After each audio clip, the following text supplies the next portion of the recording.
Well, my first guest today is the tenor Alfie Boe, a singer who's flitted between opera, Broadway, recently our television screens, and he's probably lost count of the number of big events he's sung at. He's got a new album coming out, Serenata, a collection of romantic Italian songs.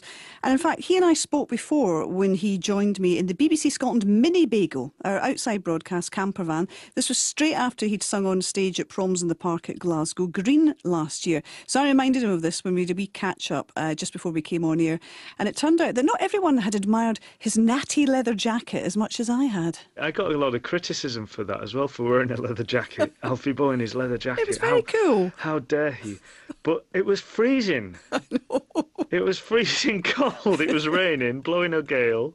And I thought, I'm not going to stand on that stage in a shirt. I'm freezing, you know. It was a good look. It was a great night anyway. It was a good night. Yeah, well, it's good to talk to you again. And congratulations on the new record, Serenata. Thank you. Collection of Italian song, lots of songs there that people of all ages will know and love and recognise. Yes. What about the inspiration behind this? Is it true, or is it one of those made-up stories that you were in the kitchen, you're making the pasta, and then the inspiration hits you? Where did you hear that from? My producer told me. Really? Oh my goodness. Mate, that is You're too honest, Alfie. I can tell it's a made-up story. It's a complete made-up story. I love cooking pasta, but let me think. Cooking some spaghetti. There you go. Open a tin of spaghetti and thinking, oh, I think I'll make an Italian album. There you go. That's brilliant. The tin of spaghetti, that's the detail we like best of the story. No, I mean, the inspiration for this album goes back many, many years. It does involve food of some sort, I think, which was... in the food of love, Alfie. Yeah, it's romantic. It's romantic. The first time I heard an Italian song was probably the ice cream van in my neighbourhood. Now, this doesn't sound very romantic, but it was romantic to me as like a 7-year-old kid, the fact that I would get an ice cream at the end of this song. So, and it was O Sole Mio. The ice cream van used to play O Sole Mio all the time. And I got really excited about it. You know, every time I'd hear that song, it was like, oh, fantastic, ice cream. So I'd run out, chase after the van, get that. And then, so every time that tune was played, it gave me a lot of joy. Mm-hmm. And my father had the recording of O Sole Mio sung by Enrico Caruso. And he played it, and I thought, that sounds familiar. And I got the same sensation listening to Caruso singing it as I did hearing the ice cream van. I got that thrill, that excitement, and that joy, and it was a real exciting moment for me to hear the original version as opposed to the ice cream van version. So I started to discover a lot of songs that were in this sort of area of repertoire, and they all filled me with that same thrill and that same joy and that same excitement as I did when I heard the van down the streets. Well, that's the thing. There's a real immediacy about them, and even if you've not been to Italy, somehow they conjure up an idea of Italy. They certainly do. You know, I mean, these songs were written to capture the sensations, the flavours, the sounds, the emotions, the romance of those villages, those towns in the hills, those seaside resorts, those beautiful historic monumentous buildings in Rome. You know, it's just beauty and nature and the love of that romantic period and that romantic area of the world.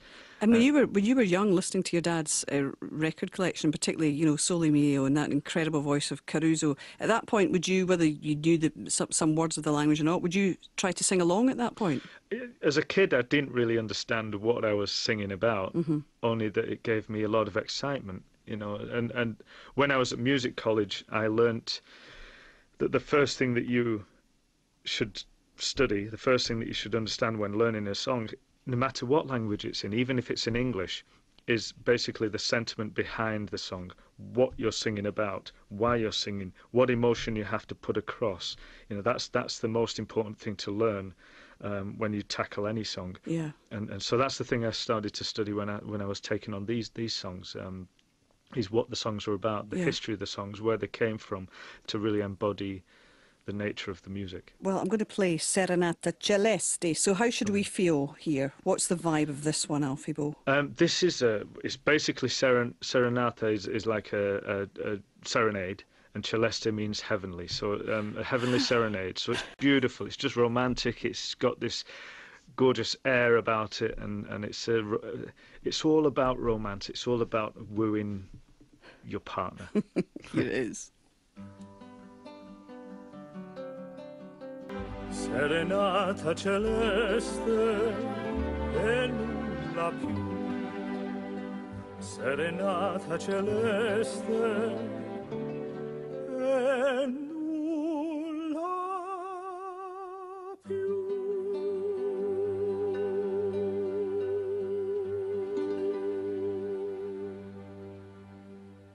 How gorgeous is that? Answer very gorgeous. Serenata Celeste from Alfie Boe from the brand new album Serenata. That is gorgeous. And it was funny. Thank you. I was sitting there thinking, I'm enjoying listening to this. Our listeners will be. There are you listening to it, unless you've whipped your headphones off. I wonder what it's like to hear yourself back. If it brings back memories of the actual recording. I wonder if you're self-critical or exacting, or you think, no, actually, that's okay. I think it's the best thing I've ever heard in my life. No, I am quite a critical singer, critical performer when I listen to myself back. When I can't stand watching myself on TV. I think but it is interesting to hear something back and then think, well, I could have done that differently. I could have maybe warmed it up or whatever. But I think that's just what you do as an artist. You basically always want to do better. Well, I suppose it's also, especially it's the joy of singing. Annie Lennox was on the show recently talking about her new album Nostalgia, and we're talking about how the voice changes over the years, and the whole idea of singing live. And I think for her that is the great fun thing and the challenge, and the idea of that song goes out there and then it's gone, as opposed to the recording. But your career is so multifaceted. I wonder how much you enjoy the process in the recording studio. I love the process. I love recording in studios. It's amazing. And like you say, Annie Lennox talks about her experience with the voice changing. That's something that I find fascinating too, is the older you get, the voice does develop and does change. And it's something that I've been working with over the last 10 years, really. My voice has changed an incredible amount. And how much do you have to think about it in terms of your approach? Say we started off talking about Proms in the Park in Glasgow. It's cold. You're up there with an orchestra. There are distractions because you're in the open air, as opposed to something more controlled on stage, or indeed the recording studio, or something else more spontaneous.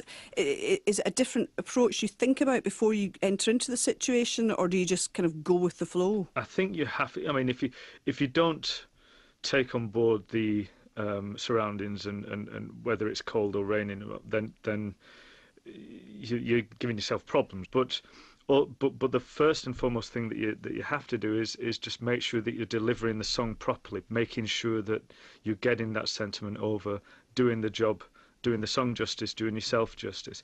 But you have to take on the surroundings and the challenges and things, otherwise it'll come with a bit of a shock to you when you're up on stage getting rained on in the face or surrounded by midges, things like that.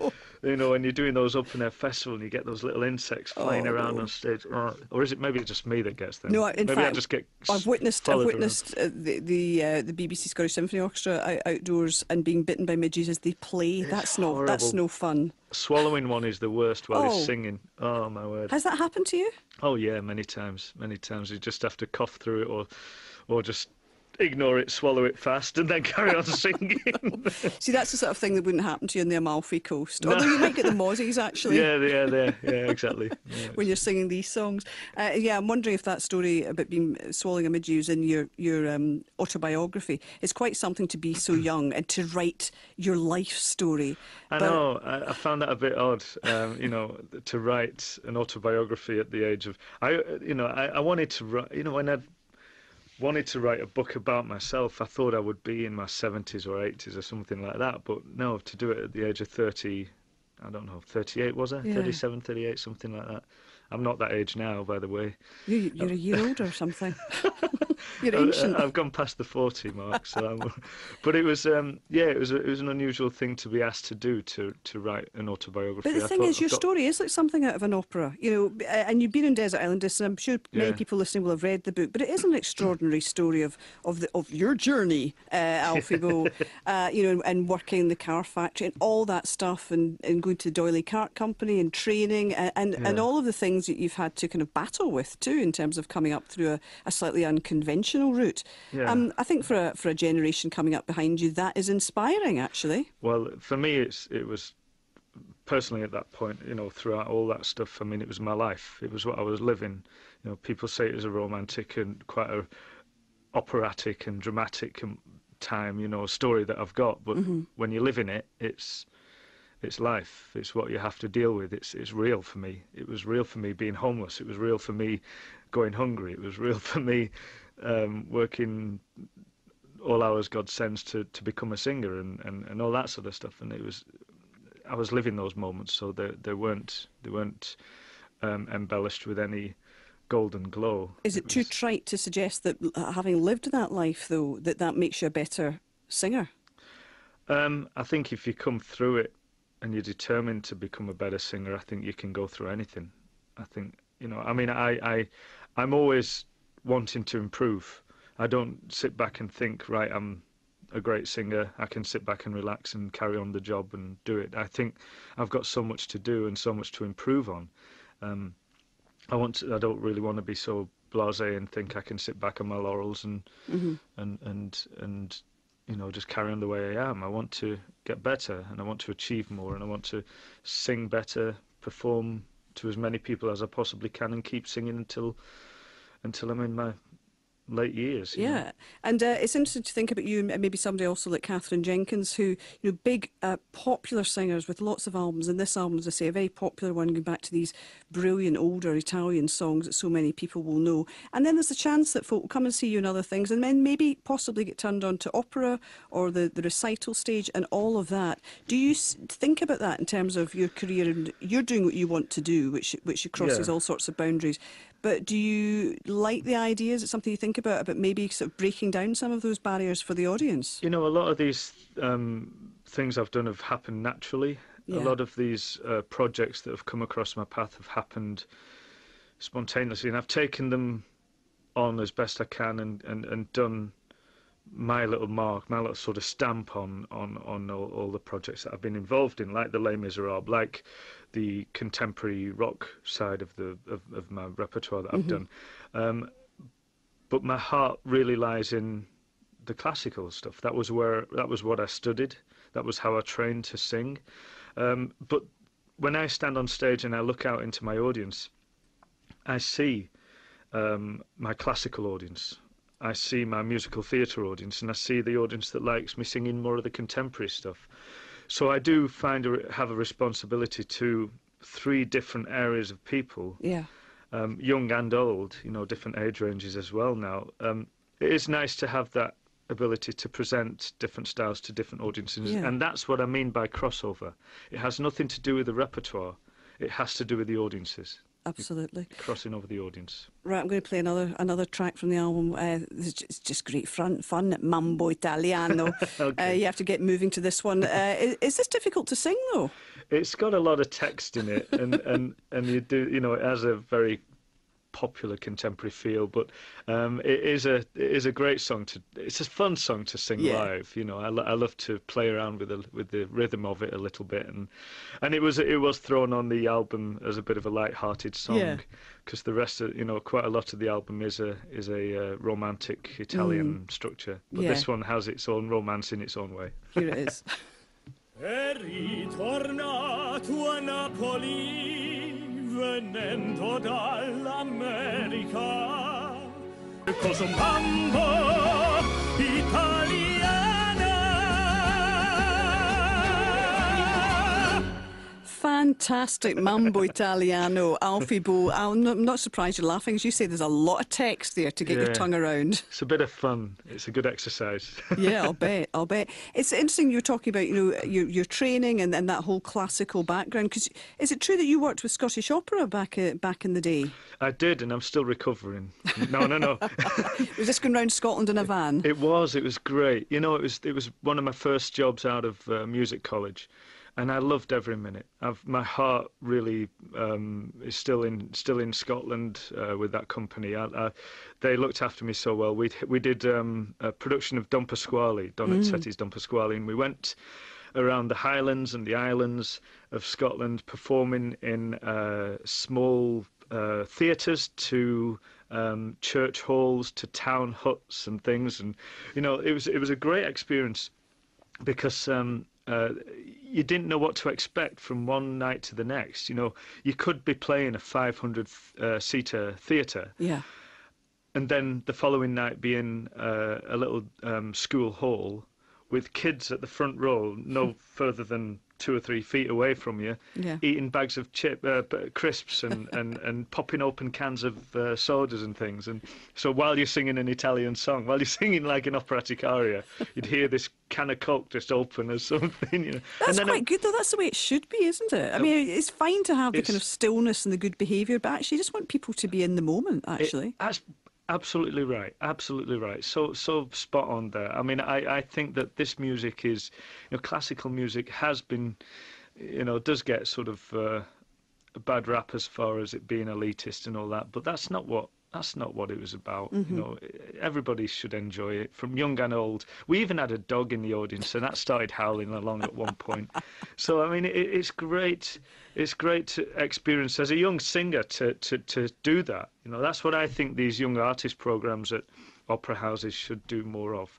I think they should put these young artists, instead of keeping them inside the building, taking part in big productions on their main stage, I think that they should be shoved in the back of a van, do a production of an opera, and travel around the country taking this music to the people that really want to hear it. There you go, Alfie Boe. Right on, man. And reminiscing there about happy times with Scottish Opera and the whole idea of reaching out to audiences. That album, Serenata, is out on the 17th of November on Decca Records, and Alfie will be performing at the Hydro in Glasgow on the 2nd of December.